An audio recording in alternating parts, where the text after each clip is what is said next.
Shalom to the hopeful elect. All praises, honor, and glory to the Most High Power in the name of His only begotten Son. Shalom to the men out there in the highways and the byways. Shalom to the whole nation. Alright?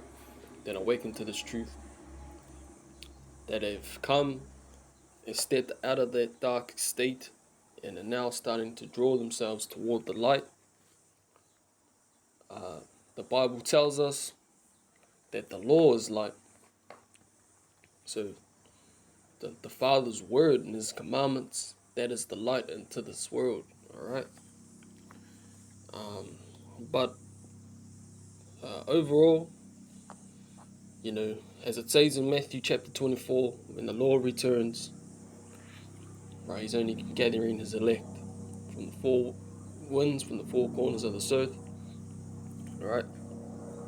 And also 1/3 of the nation. Those are the ones that are going to make it. So ultimately, when we teach this truth, it's really to reach the elect. Alright? And when those clouds crack, when the Lord returns, He's only coming to deliver His elect. Alright? Now we pray that we are worthy enough to be a part of that number. But ultimately, it's the Lord's will. His will be done on earth as it is in heaven. So we bid toward the marriage, toward the supper of the Lamb.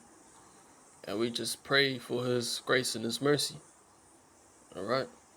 When He returns. So through the Spirit of the Most High, here's another lesson that I'm bringing you today. Based off of today being the Sabbath, as well, according to the new moon. So this is basically a camp at home. Gonna be going over various topics, touching on some history, and touching briefly going into some scriptures about the new moon, about the Sabbath days, and how the new moon and the Sabbath is synonymous with one another. Right? The Lord tells us to worship or to keep the new moon as a Sabbath day. To cease from doing work, meaning exchanging money, alright, keeping it holy. That's one part. To keep a holy day is to cease from exchanging any sort of money, right? So yesterday was the last day of the month, last day of the biblical month. So today would mark the first of the new lunar month, right? Because we go based off according to the new moon. Why do we do that? Because it's for one, the obvious reason it's scriptural. It's written in the Word. All right, that's one of the reasons why we keep the Sabbath, the new moon, and we base our months and our seasons off of the new moon. And another is because we never went off the Gregorian calendar. All right, our ancestors didn't use such a calendar, such a thing. All right, to base the months and days off of. We use what was created. The moon never changes. All right. There's nothing new under the sun. So that's another scripture based in the Bible, just roughly paraphrasing. There is nothing new under the sun. Let's just try and find it. I think it's in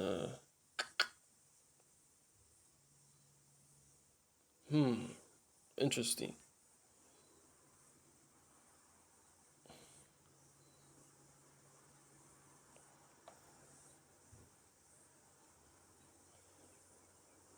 Well, let's begin in Ecclesiastes chapter 1 and 18, because that's where the Spirit's taking me.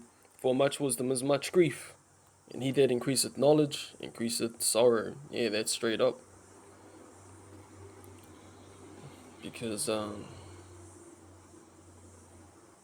You know, those who are in this truth wholeheartedly, who hearken diligently and seek the Lord wholeheartedly, you know, with our whole heart and our whole soul. Um, for in much wisdom is much grief, so the increase of knowledge and wisdom, or is the increase of sorrow, because we long await for the day to be delivered from this flesh, right, to be renewed and restored, um, whole, right, to become whole. Um, that is only based off of the will of the Most High through His mercy, all right. But a lot of us, we can't wait to see the day, right? Every day we wake up, we look toward the Most High in His return and restoration for the kingdom of heaven on earth, all right. And that's the beginning of peace being restored on earth forever. Okay, because when the kingdom's here, it's established here and it's staying here.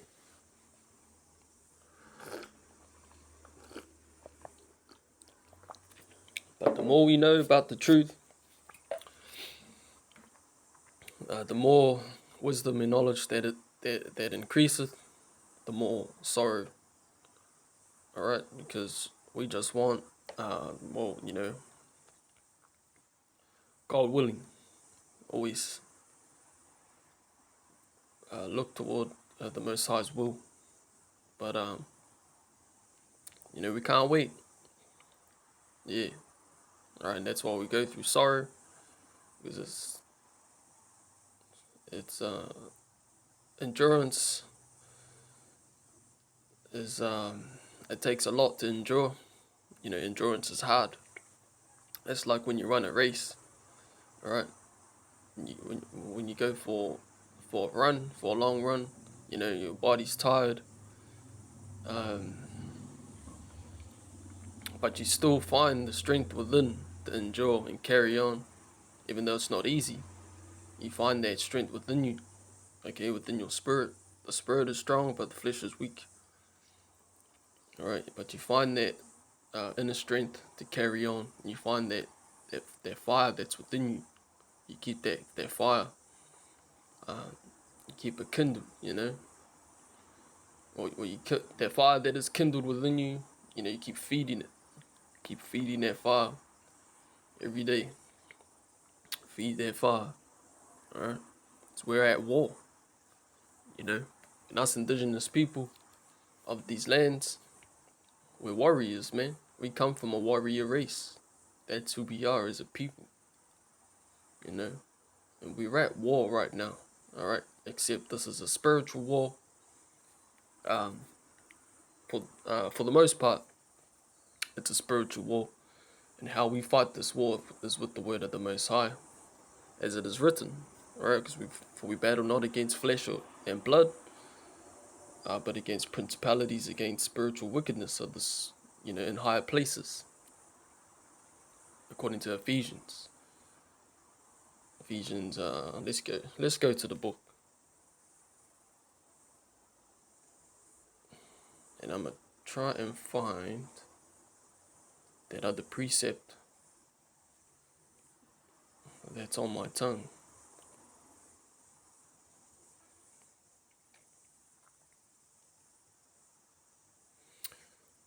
Ephesians 6 verse 12. For we wrestle not against flesh and blood, but against principalities, against powers, against the rulers of the darkness of this world, against spiritual wickedness in high places. So who's that spiritual wickedness in high places? Well, for the most part, that's Satan, the devil, right?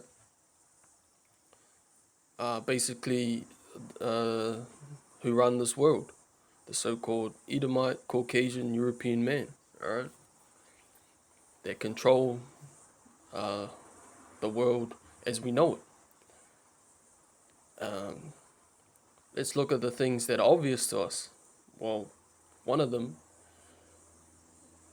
one of the things that's obvious and that stands out is the English tongue, right? That's not a pure tongue, right? That's a tongue that was pressed onto the people, right? Forcefully um, pushed onto the people, right? Especially the indigenous people, especially the people of the Most High, God's chosen people, all right?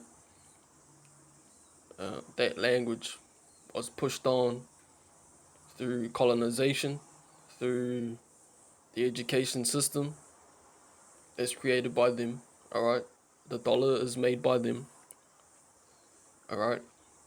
The monetary system is based off of their principles, and we all know that there's power in the dollar. So, you know, even though money is just a piece of paper, um, it's at the same time, it's a way of getting bread and food, you know, and food's a necessity. So that gives them control. All right, but going back to the obvious reasons, um, how we can look at these things and question and think about them, and dwell on it.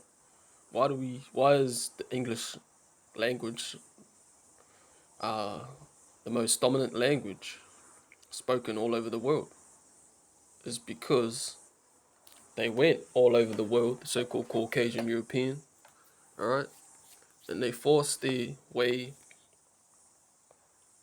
Esau forced his way, all right, on to the indigenous peoples, i.e., the Israelites,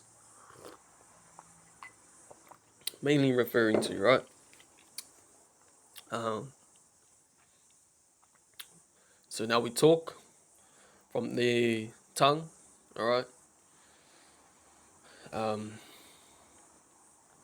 we dress according to the way they see, social standard, all right. Um, Formal standard, as they will say, suit and tie, or they carry on, you know. Um, that's their formal way, Esau's formal way of looking appropriate, for lack of better words. All right. And now that's why you see a lot of these businessmen and etc. That's why they dress like how they dress. That's European concept, as far as I'm concerned. All right. If anyone wants to correct me on that, they can. But as far as I'm concerned, that is right. We never dress like that. According to the Bible, we wear our fringes. Right. That's a part of our dress code. All right. Us indigenous people, we had our own dress code. We had our own way of living. Um, Another obvious reason would be, one of them that stands out the most. Anyway, let's just put it this way: is the tongue, is the English tongue. Right. The Lord says in the latter times, and He'll restore pure language into His people. We believe that to be the Hebrew tongue, which was the tongue the Lord created the heavens and the earth with. Hebrew. That's what the Bible was originally written in. Okay, so that's the word of the Most High, the Hebrew tongue. Um, Now, they who say they claim to believe in the Bible, they don't really know it. A lot of people assert things, but when they actually read deep into the scriptures and piece them together, and you know, gain an understanding of some sort of what the Bible is actually trying to tell us, right? Um, it knocks people off when they find out that God is a God of judgment and He's a God of justice, and He's going to restore order according to His will. All right, according to justification, reparation. All right, to repair, to restore, what needs to be restored and repaired according to His will. All right, one of them is the fact that His people had to go through atrocious things, and basically what Esau had bestowed upon them and caused them to go through, all right, without any repercussions. So they think, right? So they think repercussions is not going to be delivered to them. But according to the Bible, what goes around comes around. So as far as we're concerned, and as far as what the Bible says, none of that's been fulfilled yet. But to the will of the Most High, right? These things are going to be actioned. People are going to have to pay for the things that they have done, right? Once everyone's repaid, that's when peace will be restored, okay? And this is according to the Bible. It's according to scriptures. So not a lot of people want to hear that, especially if they're not in a position, especially if they're not in a rightful position, according to the Lord, in His will. They don't want to hear that, okay? So, that's their spirit. That's how we test their spirit as well, as we ask them these questions. Well, what do you think is fair that should happen to these so-called people that done such things to these so-called people? All right, and we test them by asking these questions to see their response. So however way they respond, right, is by way of their spirit. And I know I might be going a little bit off here, but that's okay. Just going through what comes to me in the spirit. It's all the Most High. This is His will. So, that's just to put it simply, right? That's just to put it simply. So, majority of them that get cut by these sayings, all right, by righteous judgment and justice. Ultimately, they answer the question without answering the question. Someone can answer a question without answering it by staying silent. Because sometimes without giving an answer, you give an answer. And so, in that sense, the ones that get asked these questions, because I ask them all the time when I'm at camp, to certain people, just to test their spirit. And the Bible says, Proverbs 28:1, the wicked flee when none pursueth. So you're not necessarily trying to pursue them, all right, but they ultimately answer your question without answering it, because it says in Proverbs 28:1, the wicked flee when none pursueth. All right, so because they have heard, their spirit has been, it's been cut by the truth. They flee, and that gives more of an impression, more of an answer than what they would have given if it was vocal or verbal.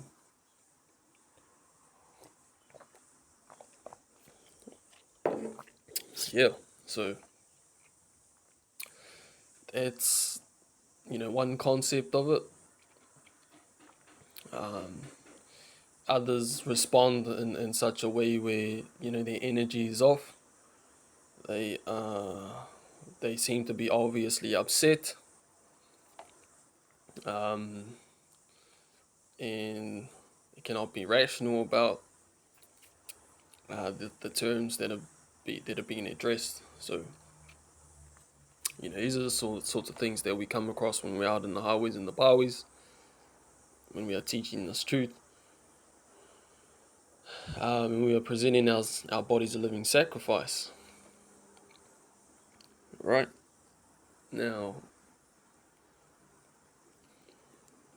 these things are not going to be ironed out until um, reparations, repercussions,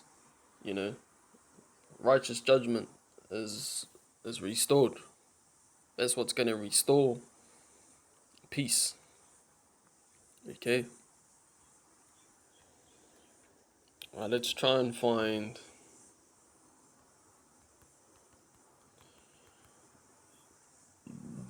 Pardon me.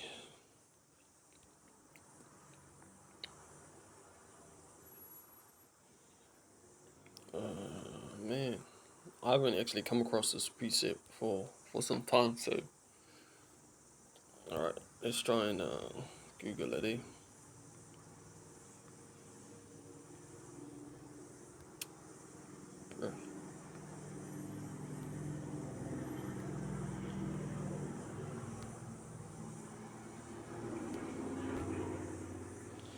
What the? What the? Alright. Where's that preset?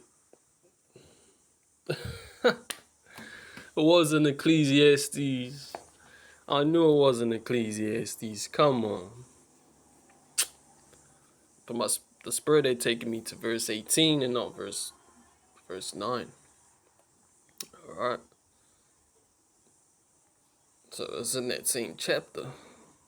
Just I had skipped right past it. Ecclesiastes chapter 1 verse 9. The thing that had been, it is that which shall be, and that which is done is that which shall be done, and there's no new thing under the sun. So this is going back to the Sabbath, to the new moon, right? The course of nature of God's creation never changes, right? But it's only going to change when He says it's going to change. He does what He likes. He does whatever He wants to do. He's the Most High, right? That's why a lot of people just cannot grasp. There is no searching for His understanding, and no matter how much people try and search for His understanding, they're always going to be catching up to something. See? So we go off the Spirit, we go off faith, we go off the Spirit, and logical thought, logical explanations, of course. But to gain even just a little grasp of the Lord, it's got to be through the Spirit. It's got to be through faith, because it's His will, and He will put these things upon whom He chooses, as it is written, He'll pour out His Spirit upon all flesh. So, yeah, man, and he certainly does work in mysterious ways, and He's such an amazing God, right? The God of creator of the heavens and the earth, such an amazing God, because when you read people's spirits, right, it's like, wow,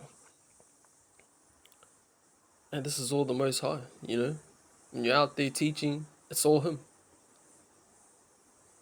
And it's just amazing how he operates, when you see His wonderful, miraculous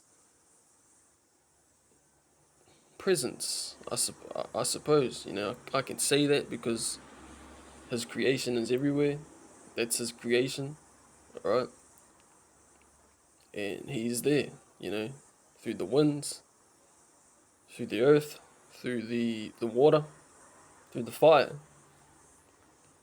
Fire can also be spiritual. Water is also spiritual. Alright? Earth's also spiritual. Wind's also spiritual. There's it's like a duo. dual prophecy, right? Spiritual and literal concepts to the word. Not everything's literal. What you read. Now let's touch on some history. Let's go to some information sources in regards to our history here in the place they call New Zealand, alright, which is a nation, I think that was formed by Abel Tasman, maybe. That damn devil that came here, another colonizer. Now look at these damn devils. Look at them. A lot of them became soldier settlers. They surrendered. But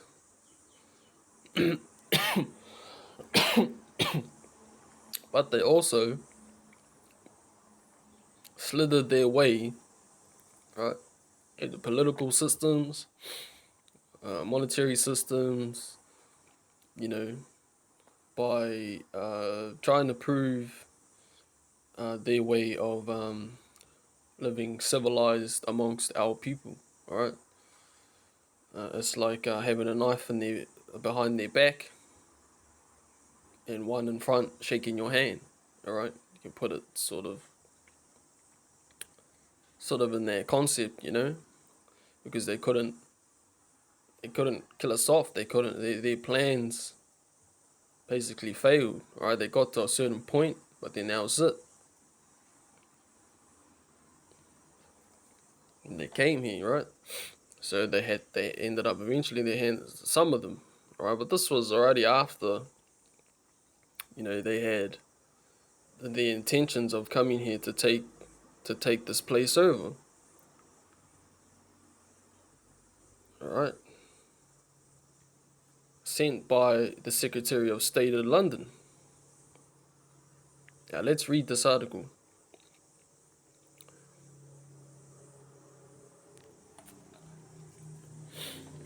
So this is written by. There's an NZ Herald article, by the way. It says Charlotte MacDonald is a professor of history at Victoria University of Wellington. Okay, so she must have had some inspiration behind this article here. By Charlotte MacDonald. 31st of October 2017, 5 a.m. Let's start from the top. Last Saturday, the first official day of remembrance, Rā Mau Mahara, was held to commemorate the New Zealand land wars of the 19th century. Ceremonies record those who died in the wars and the tragic legacies of the conflicts. For iwi at the forefront of these events, the significance of the wars and the purpose of remembering is clear. Yeah, we still remember it till today. You know, this is why we're not afraid to shine light on these things, right? To bring it to the surface, to remind, the so-called descendants from these people what happened, because we like to see their impression on it. What do they think of that? How do you come to rational terms with such history as this, right? You know, that's what I mean about testing your spirits, because this is all factual evidence of what happened and what occurred in those times, right? And we can just not forget that, or you can just not forget what happened, right? Especially in the case where our people are still feeling the effects of these things, right? They're the ones who have to suffer from generation to generation because of such things that happen throughout history that have never been fully been settled, right? They ain't fully been ironed out. So now this is the will of the Most High, right? Now it's in His hands, okay? And we're just His messengers, all right? Continuing on. For iwi at the forefront of these events, the significance of the wars and the purpose of remembering is clear. It is their people who fought and subsequent generations who have mourned the losses that followed. But what is it that New Zealanders as a whole might have remembered on this occasion? Well, sadly, a lot of our people have just swept it under the carpet. You know, for could be for various reasons. Uh, a lot of it's to do with money. You know, that's an obvious reason, and just not wanting to stand up. You know, to sacrifice, right?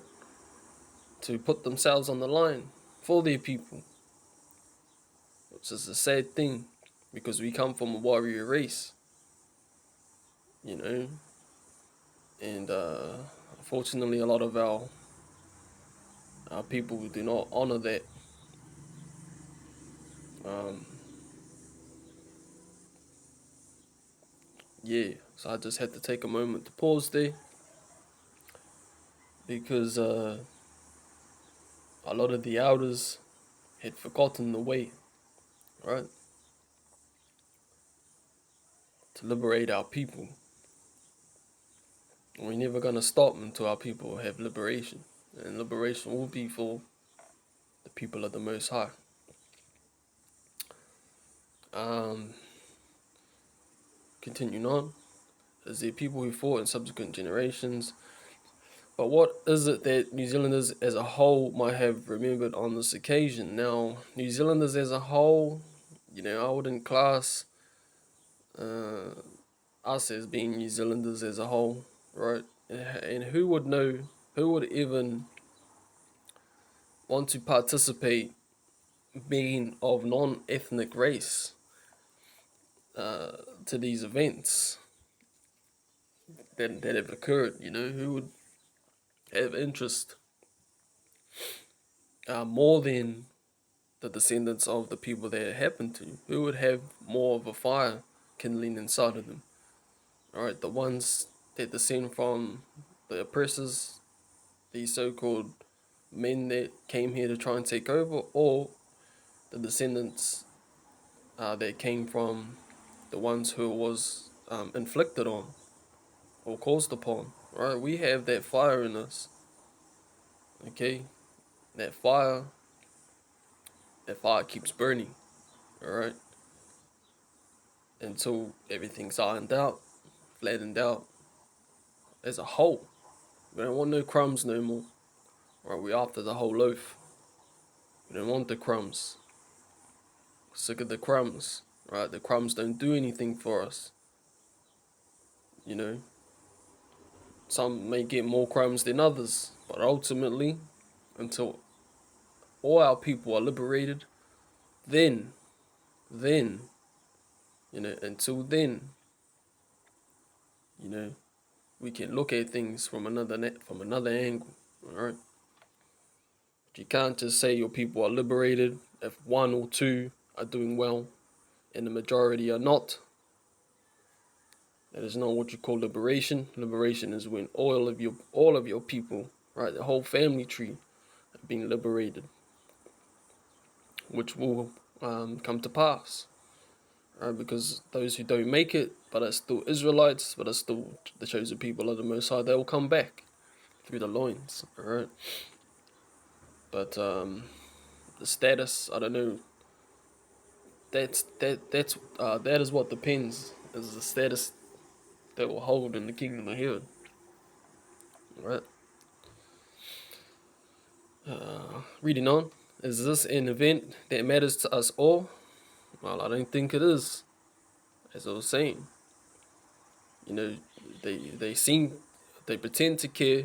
They seem to have an interest. The government does not give a fuck about our people. All right, it's just putting it radically. I don't care if people think I'm radical. I'm bold. It's putting it boldly, straight to the point.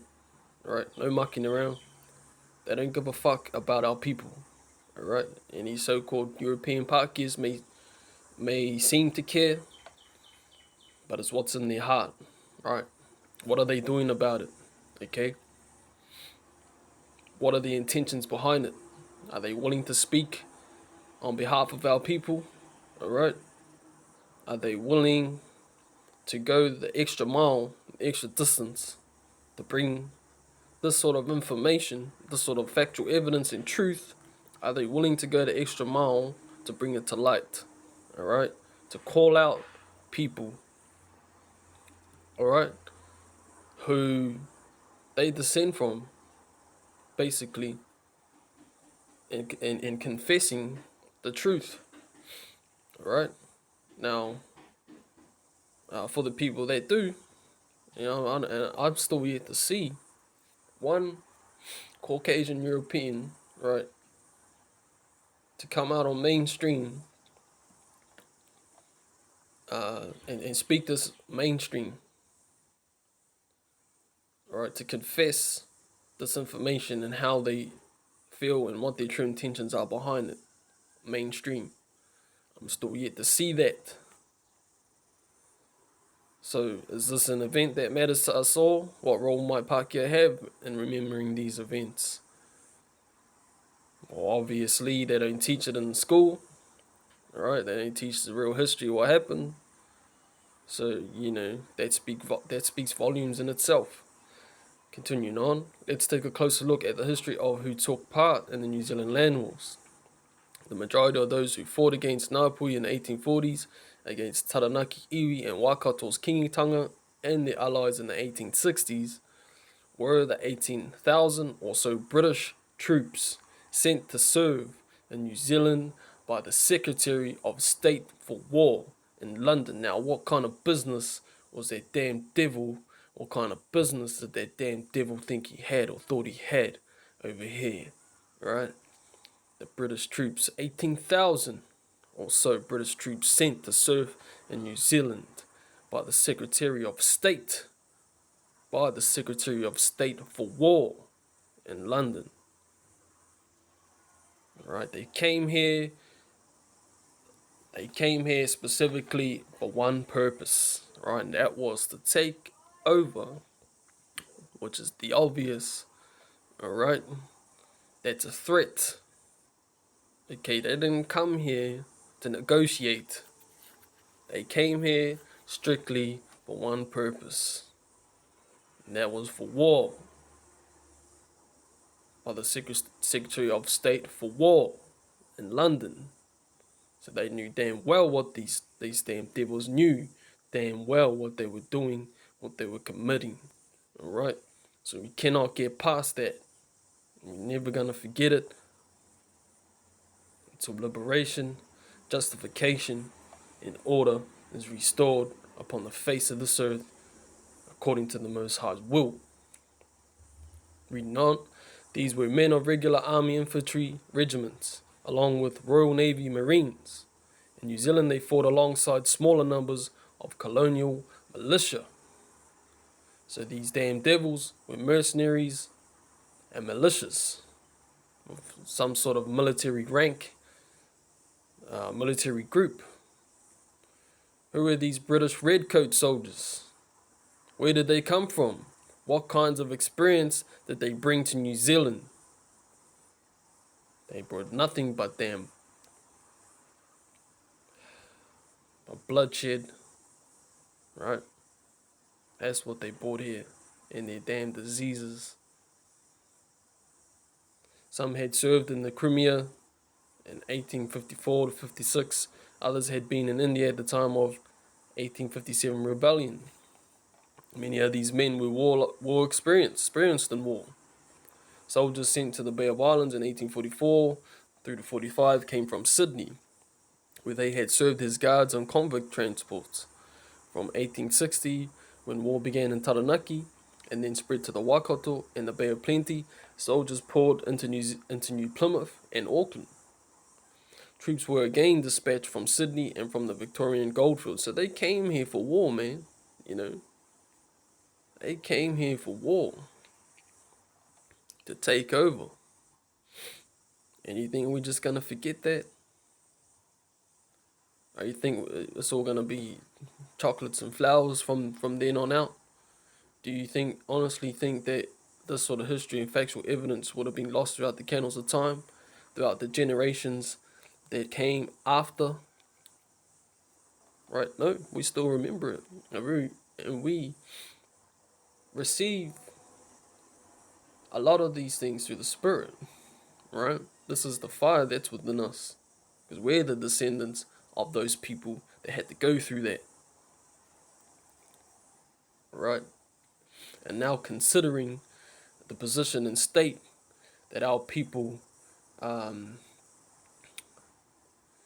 basically from their time, could have been before, but from those times, right? Our people started to plummet socioeconomically, right? Because we couldn't keep up with the times. We couldn't keep up with these crafty inventions, with these with the order that Esau established, all right? From the conflict, from healing, generational trauma that was passed down. Now it's time to pass down generational healing, people. All right, that's what we're passing down now, generational healing, and it starts with bringing to light the truth. All right, that's where it starts. I don't care how uncomfortable it is for people to talk about this stuff. This is where it begins. All right, it's bringing us to light, knowing where we came from, what we went through, how did we get here, where are we going. Reading on. The 70th Regiment was one of several to come from India. The men of the 68th sailed from Rangoon to Auckland and almost immediately were fighting at Gate Pa, Pukehina in early 1864. So as soon as they stepped on to the shore, they were trying to fuck us up. Right? By the time of the major campaigns in 1863 through to 64, there were around 12,000 British soldiers in New Zealand. 12,000 British soldiers in New Zealand. About 1 in 5 of these soldiers of Empire applied to take their discharge from the army in New Zealand. About 1 in 5, okay? 1 in 5. That means the majority were all for taking out this country, but only 1 out of 5 applied to take their discharge. Because I strongly believe is because they knew they didn't have a chance, alright? And they knew they fucked up. They knew they were fucking wrong. These motherfuckers, man. What happened to the others? What happened to the 4 out of the 5 that didn't apply to take their discharge? What happened to them? That's why you still have racist motherfuckers in this country. They just cannot admit that shit. I grew up experiencing racism. And these motherfuckers say they try and twist the story, because just for the fact that we're shining light on this truth, bringing forth factual evidence about history, historical events, they try and turn the table, because we're shining light on this stuff, and we are pointing it to whoever the descendants are of these people, and they call us racist. These motherfuckers got the cheek to do that shit, I'm just furious about this, man, because it says about 1 in 5 of these soldiers are empire. Who? Which empire? So-called damn Esau's empire, that's who it was. Applied to take their discharge from the army in New Zealand, giving up their rifle and uniform. They became soldier settlers. Which army? New Zealand. Right, we didn't come up with that damn term. We didn't come up with their name. We didn't categorize New Zealand as our people into a nation called New Zealand. We know what the fuck is that. Alright, so what happened to the rest of those motherfuckers, right? They stay here too? Right? What was their true intentions of being here? Why did they stay here? They slithered their way up to the political ranks. A lot of their descendants would have. They would have had prominent positions here. Reading on, in the unequal aftermath that was the peace, land confiscated from Māori became land for such settlers, or as often for the opportunist speculators with capital to exploit it for profit. That's what they came here for. To war, to take, to pillage, to rob, for profit. Reading on, soldiers who had served largely as bachelors married into local communities. Bachelors married into local communities. So they try to fucking marry in, man. And some of them did. A lot of them did. So, that's where you get the mixed breeds from, right? Because even though they may look like us, a lot of them came from descendants of these people. So some of them would have had. I'm guessing they would have had children, right? To our native woman. Not all of them, but some would have came through those lines. Land for such settlers, or as often for the opportunist speculators with capital to exploit it for profit. And that's why a lot of our native women went after that, because they seen the material things, man, the luxuries, all that sort of stuff. Soldiers who had served largely as bachelors married into local communities, including across the lines that had previously been divided by war. The wars created a legacy in family and personal histories, as well as in the big histories of politics, colony, and empire. Well, they didn't really serve to teach much of this history, so-called history, in the education system, in the curriculums. Where did it go? Right? Many questions to be answered. Evidence is stacked up to the moon right now. We're pulling that out, and we're shining light on that, man. Knowledge is power. Reading on, a research project at Victoria University of Wellington has been working to identify this group of imperial soldiers. Okay, that's interesting. A research project at Victoria University of Wellington has been working to identify this group of imperial soldiers. So where the fuck are they today? Excuse my language, by the way. I'm just furious. Drawing on records created by the War Office and held in the National Archives in London. So they're going to release that information? Are they seriously really going to release that information? Right? It's like name suppression.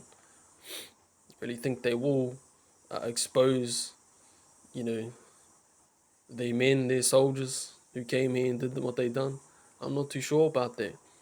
A database containing names and some details of around 12,000 men has just been released. It provides searchable public access to the names. Well, maybe I'm wrong. Maybe we can look them up.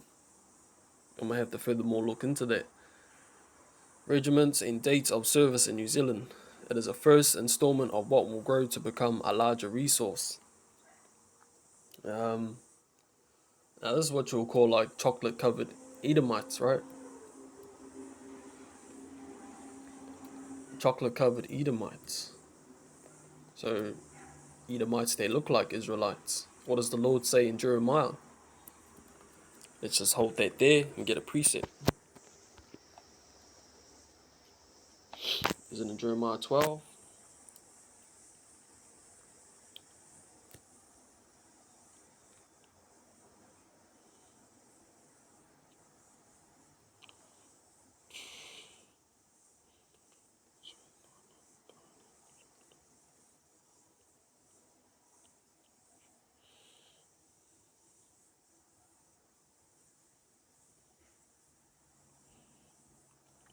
Jeremiah 12 and 9. My heritage is unto me as a speckled bird. So the Lord's telling Jeremiah his heritage is unto him as a speckled bird, meaning of various colors. The birds round about are against her. Come ye, assemble all the beasts of the field, come to devour. So, focusing on that precept, my heritage is unto me as a speckled bird. That's the Lord telling Jeremiah that his people are of various colors, you know. So, yeah, there is there are cases where there are chocolate-covered Edomites, as we'll call it, and this could be through colonial imperialism. All right, reading on. As they say, the vast majority of men came from humble backgrounds. Well, it still doesn't justify the fact of them coming here and doing what they done, or going all over the world and doing what they done. Right? Coming from humble backgrounds or not. But that's Esau. Many were born in rural Ireland with few prospects beyond immigration or the recruiting officer. With few prospects beyond immigration or the recruiting officer. Many were born in rural Ireland with few prospects beyond immigration or the recruiting officer. Conditions in the army for the great majority who served as rank and file privates were brutish. Rations were crude, liquor too plentiful, and punishment liberal. Brutish. What does brutish mean? Let's look that word up.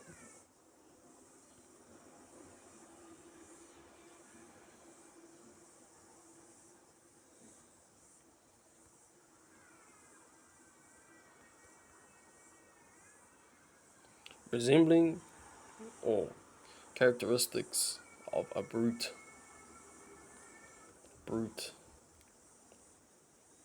So, a savagely violent person. Yeah. How ironic is that? They call us savages an animal as opposed to a human being. Characterized by an absence of reasoning or intelligence. A savagely violent person or animal. Alright, so this is what this article is resembling their character is. The vast majority of men came from humble backgrounds. They say they come from humble backgrounds. Isn't that a contradiction? Many were born in rural Ireland with few prospects beyond. Majority of his rank and file privates were brutish. So they were brute. Rations were crude, liquor too plentiful, and punishment liberal. Flogging was commonly imposed as discipline, while it was still a common practice for officers to buy their positions. While it was still a common practice for officers to buy their positions. So they've been buying themselves through all levels of the society, right? The database shows us the faces behind the abstract labels of crown, government, and empire. Okay, I'll have to look into this database. It's interesting. The 1860s wars were bloody and harsh events. This side of our history is not easy. Oh, it definitely is not. Especially when you bring it to light. Especially, when you have an open dialogue, all right, and you have questions. I bet many of us still have questions that aren't answered. But it is surely well time for New Zealanders to know what happened here. Well, it's long due in the places where we live to recognise Rangiriri. Yeah, there's another atrocious act that these damn devils occurred. That occurred in the time, right? Because of them, as well as Gallipoli. Us serving for what? You know, for who? They didn't give a fuck about us. October 28th, Each day will provide an occasion for our past to be known. Was it really understood and remembered? Uh, I think that's far fetched. Understood. Take a long time for people to understand the truth behind it all. And remembered, not just because history tells a story, but because it is the story that makes us who we are. Yeah, that's correct. It makes us who we are and who you are. All right.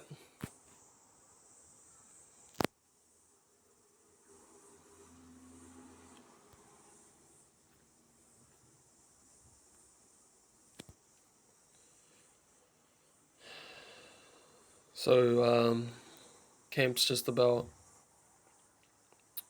finished. Time goes quick when you're in the spirit. So that's just a brief touch on history. Colonialism, imperialism.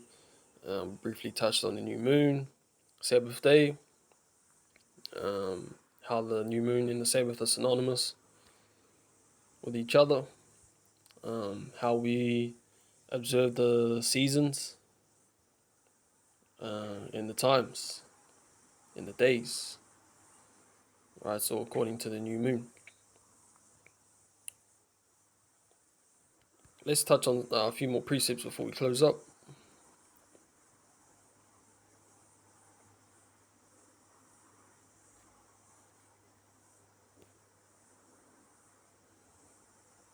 Revelation 13 and 10. I push this a lot when I'm out there on the highways and the byways because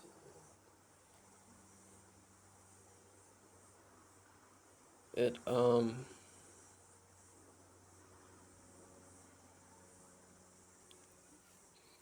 it refers to a lot of what happened and how to correct that in one verse basically. He that leadeth, Revelation 13 and 10, he that leadeth into captivity shall go into captivity. Our people are still in captivity right now. Spiritually and physically. He that killeth with the sword must be killed with the sword. Now the sword is equivalent to the modern day gun. Who was blessed with the sword? Esau. Alright, that's his blessing. So he knows the ins and outs about the gun, about weaponry. Right, and that's what gave them power over the other nations. Even though, it wasn't his right. He went out of his way to go do the things that he done. So, ultimately they're going to have to pay for it. Generations that came through them. That's what I say. Look, you're just going to have to pay for the things of your forefathers, right? So, that's another thing as well I wanted to point on, right? Was the gun and the tongue. Yeah, those two things, the tongue and the gun. So the tongue being the English tongue, being the most dominant language spoken around the world, all right, and the sword, which is the gun, being you know comprised of uh, so-called Caucasian European inventions, all right, because it's been modified throughout history. Now the modern day scientists for these sorts of things would have been classed as a blacksmith in ancient times, right? Because they were in high demand in those days, the blacksmiths, all right, and then they just modified everything over time to get to the point where it is now. Now it's all nuclear, all right, bombs, and man, they just gone beyond modification of the gun. But the gun and the tongue, those are two strong resemblances by Esau, all right. which we can see. Yeah, we can see it today. Right? They have their army, they have their military, they have their navy, they have um, their hierarchy. All right. So they went all over the world killed with the sword. That's my point. Now they must be killed with the sword. They went all over the world, led into captivity. Now they shall go into captivity. This is Revelation. All right. Prophecy yet to come to pass. Here's the patience and the faith of the saints. Now who are the saints? The Israelites. Only the Israelites can be the saints. All right. But in saying that, we give all praise, honor, and glory to the Most High Power in the name of His only begotten Son, for this truth, knowledge, wisdom, and understanding. Shalom to the family tree, and big props to the brothers out there in the highways and the byways, to the brothers that are teaching and preaching this truth, and to the sisters that are holding it down. All right, to the strong sisters. Shalom. Stay fast. On to the next.